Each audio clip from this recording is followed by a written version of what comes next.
question. Actually, a lot of people don't know about this, but the B58, boost for boost, they don't make as much power as the N55.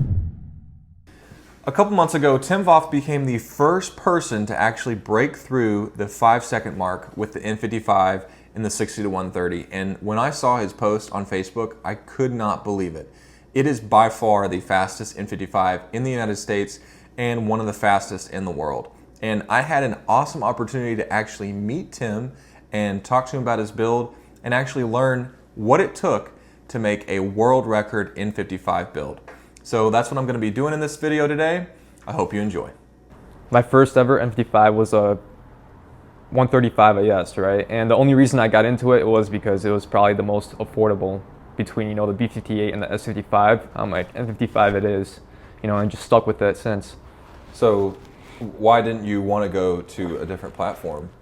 I mean, that's a great question. If I had to do it all over again, I'd still choose the N55 over the B58 or the S55. Really? Only for the reason because, like, of it being unique.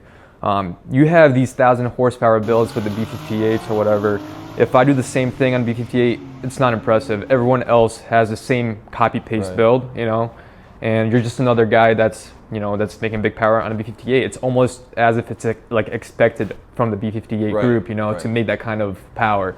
But with an N55, since it's been like so hated on, I think the fact that you're breaking through those like walls, you know, like like you're breaking through those expectations where N55 cannot make power, and it kind of like turns some heads, and I find it more rewarding, so to speak. Just real quick, give us a quick run through of your N55 build. Sure. So I'm still currently on an open deck setup.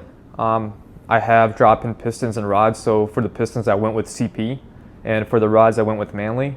I have a forged crank, and I went with a bottom Speedtech kit with the Borg-Warner S363 turbo. It's actually used in trucks, mainly diesel applications. It's a journal bearing turbo, so it's nothing fancy. It was cheap, under $1,000. You know, I try to keep it on the lower end for the cost for a specific reason, you know, because you know things get expensive when you mod. Right. But I just wanted to prove it that, you know, like, not prove it. I didn't know what it was capable of to begin with, but this turbo punches above its weight class for sure. And as far as like fueling goes, I have EU5 injectors from the S363 TU motor, which is found in the F10M5, and that's a common mod that people are doing now on N55s and S55s. I am doing port on top of direct injection. Oh, okay. So I do have the 750cc injectors for port injection, and for the low side, I have Walbro 450s, dual Walbro 450s, and that's all controlled by Reflex Plus and tuned by Steven at Wedge Performance. So one thing I want to know is why a bottom mount over top mount? Because everybody that goes big single, they seem to, you know, gravitate towards the top mount. Sure. For me, it was just like the packaging. I wanted to be discreet if I had to pop my hood, you know. So there's that aspect of it, but at the same time, Speedtech offered a great price on their kits. I got a good deal on it. I think it was like for $3,500. I had the whole kit, downpipe and turbo. Yeah. So how long have you been working on the build? When did you start? Like I said, I got into the N55 game a while back. I mean, I started off with the 135 AS, so everything was a work in progress, you know. I didn't go from like a stock turbo, stock motor setup and go straight into a Speedtech. I would say over the course of close to 6 years now, it was like a work in progress where I tapped out the stock turbo on the 135 AS, and I'm like, you know, this is not enough. I have competition here. I got to go a little bit bigger. Got a Pure Stage 2. And then I blew that up. Oh, okay. And then I sent it out for a rebuild, and then when I got it back, the very first pass that I did on the second Pure Stage 2 turbo, I blew it up again. And that's when I'm like, all right, I need something more reliable here. Dang. That's kind of like one of the reasons I'm kind of against hybrids for making big power. Unless the 750, I see it's doing a great job right now. I don't see people blowing that up, but Pure Stage 2s, they were known for blowing up left and right on the N55s. But that's when I decided to, you know, just go for the Speedtech kit, and that's where I'm at now. Yeah. So you learned a lot from the 135 IS and then took that to the EWG platform. Absolutely. So I ran pretty much the same exact setup in my E82. And the only new thing that the F22 has is just a built motor. So drop-in pistons and rods. But everything else, exactly the same. What would you say have been like the biggest challenges that you've had to overcome up to this point? So with the N55 platform in general, it's definitely the DME, the ECU found in the E chassis N55. After 640, 650 wheel, it starts experiencing like some misfires pretty much. Anything that I did or tried, whether it was coils that I got from the B58 or spark plugs or new tuning methods, nothing worked. It would consistently misfire at anything close to those power levels. And I think that's consistent with N55s found in the E chassis with the DCT, because I reached out to several forum members and they all experienced the same thing. So that's when I knew I had to look elsewhere if I wanted to stick with the N55, and that's what brought me to the F22. Have you had any pitfalls with the F22? F22 has been nothing but a blessing. The whole tuning process from the start to finish, I did not get a single misfire, believe it or not. That's crazy. Yep. N54 guys, they're known to misfire all the time. I was expecting it like with the F22, like it seemed like too good to be true, where I'm like, I'm expecting a misfire, but it's not happening. I'm throwing more boost at it and it's still not happening. The conclusion in that is that the ECU is just a lot more superior in the F22 than it is in the E82. Yeah. On the topic of tuning, like dyno versus street tuning, and also, dyno numbers, power numbers, what's been your experience with that? So I've never had a chance to dyno it. And I kind of don't agree with dynos in a way because they could be messed with. It's easy to, have a shop, tweak the numbers so that way their customer can be satisfied. The best results are to go to Mexico and get some runs in against some cars. Because, you could be making 7 at the wheels, right? And then there's a guy that comes out claiming 800 or 900 and you take him out. Like, is a dyno relevant at that point? When the real world results say otherwise? Right. Yeah, but if I had to guess, I'd say my car is right around 800. Okay. Yeah. And that's all wheel? It's all-wheel drive, yeah. All wheel. Okay, so I just got to say, your shifts are insane, dude. And I'll play a clip right here, fireballs out the back. So tell me about your transmission and what's been done to it so that it shifts like that. Sure, it's got applied torque solution clutches in there. We're using their do-it-yourself kit that they sell on their website. It's a stage 1 kit, it's a HP 45, and everything is custom tuned by XHP. Let's talk about the record-breaking pass. Sure. Tell me about just like that whole event. Like, who was there? What were you like feeling? Like whenever it happened, just like talk me through that. Oh man, through that event. Josh Pickle, I don't know if you know him, but he hates me for this. The very moment he posted up his 511, which took out my first 60 to 130 pass of 522, I took a look at it and I'm like, I'm gonna go out tonight and beat that pass. I'm gonna take my record back. So Josh, if you're watching this, man, sorry it had to be done though. And you went out and did that in what temperature? It was 39 degrees out. Yep. That's insane, dude. Yep, that's the benefit of having all-wheel drive, Yeah. But the 522 that I did, that was my first ever 60 to 130, and it was at a lower boost setting, and I knew it had more in it. It was a little warmer that day too, and I knew when it cooled off to boost weather that I could probably get into the 4s.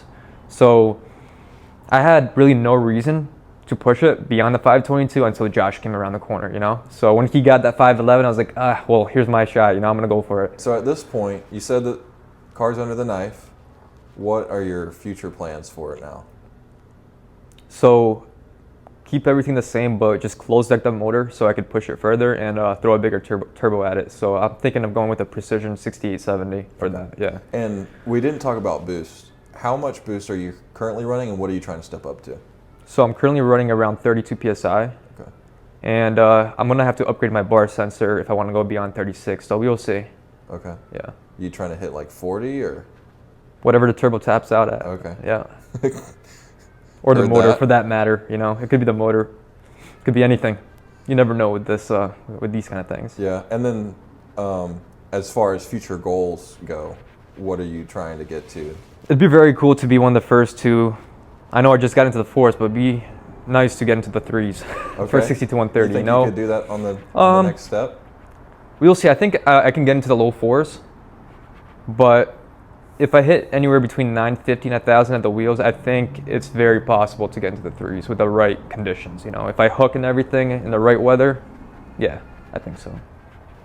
If you could go back and start over with the build, where would you start? Well, I kind of have the recipe for what's needed to get into the fours, right? So I would avoid hybrid turbos at all costs. If I'm going for big power, I'm going full frame. Okay. So that's like a legitimate turbo, like Precision, Borg Warner, Garrett, whatever. I'm going with one of those, probably 68 millimeters and up. And basically all that's needed from that is just fueling. And obviously I'd have to do this on an all-wheel drive platform and electronic wastegate, because there's no tuning walls or whatever as is found on the e-chassis. Have you tallied up how much you have in the build? It's probably right around a 20 grand or 15 grand mark. Between 15 and 20. Okay. Yeah.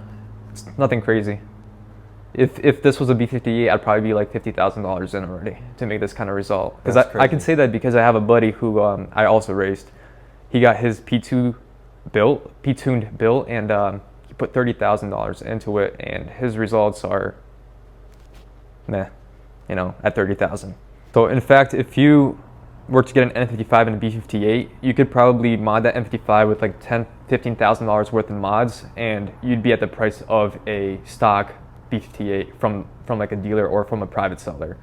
So by the time you get your hands and feet inside a B58, you're already at a disadvantage of about like $10,000-$15,000 in mods. Dang. Because I picked up my M235 for like $20,000, and good. my friend picked up his B58 for $40,000, right, or close. Dang. You might get them cheaper nowadays, but that gave me a $20,000 headroom to put into mods. So it's, you know, for the budget, for the bang for the buck that you get out of it, it's a lot more than what you'd get with a B58. So have you raced any other cars? For the last year that I had the F22, I only had 2 races, unfortunately, and that's also because of local competition dwindling down. It was a P-tuned built B58 running around 30 PSI when I was on 26 PSI, and I took him about 5-6 cars. I'll give you the video for that too if you want, but I also ran his buddy who had the record for one of the shops it came out of for having the most power being naturally aspirated. The C606 made 720 at the wheels, naturally aspirated, and I also took him out. Why do you think that you won that race against that tuned B58 that was running more boost? Oh, that's a good question. Actually, a lot of people don't know about this, but the B58, boost for boost, they don't make as much power as the N55, and that's actually due to the smaller throttle body on B58s and smaller valves, and they need more airflow to match your power that you're making at a certain boost level. Why do you think the N55 is slept on? A lot of the N54 guys hated on it very early on. I remember people saying that the DCT, they can't hold power past like 450, 500, and to just junk the car. I think that's also the very same reason why tuners never like really pursued like figuring out like research and development for the e-chassis when it came out with the MD5 to like push it to a certain length, which is why I believe I saw that tuning wall at like 640, 650 at the wheels with the e-chassis platform, yeah. Did you choose the 2 Series specifically because you wanted to build a fast N55, or was there another reason why you chose the 2 Series over like, you know, 3, 4 Series? I just wanted to get my hands on a EWG, period. I just wanted that newer ECU, nothing more, nothing less. Okay. Like I said, like the limitation that I had was mainly with the DME of the E82 on the e-chassis, and I just wanted nothing to do with the e-chassis anymore for that reason. Like in my pursuit of power, don't get me wrong, e-chassis is a great car. Like the E82 was an awesome car, but it wasn't fitting my goals where I was trying to go. And so I got a good deal on it and didn't look back. Was X-Drive also like part of your plan, or did this 2 Series just so happen to have X-Drive? Yeah, it just happened to have it, and it's perfect because that's what I need to put the power down. Yeah, you're glad you have that. Yeah, absolutely. So not that you want to give away your secrets or anything, but what advice would you give to other guys that are trying to build the N55 platform? if you're going for anything below 800 at the wheels, don't worry about closed decking the motor. Like the open deck is going to handle all that power. You have guys like me, guys like Steven from Wedge Performance. He did 750 at the wheels, or his record passed of 552 on a stock motor and stock DCT. I mean, it's DCT swapped and all, but the stock motor handled that power no problem. But if you're going for over 800 at the wheels, I would say go with a full frame, obviously, and close deck that motor. I mean, granted, there's very few that ventured into that territory, so it's kind of hard to say if you're going beyond 800 at the wheels. But anything below that, don't worry about the open deck motor like cracking or breaking. You might want to consider dropping pistons and rods though.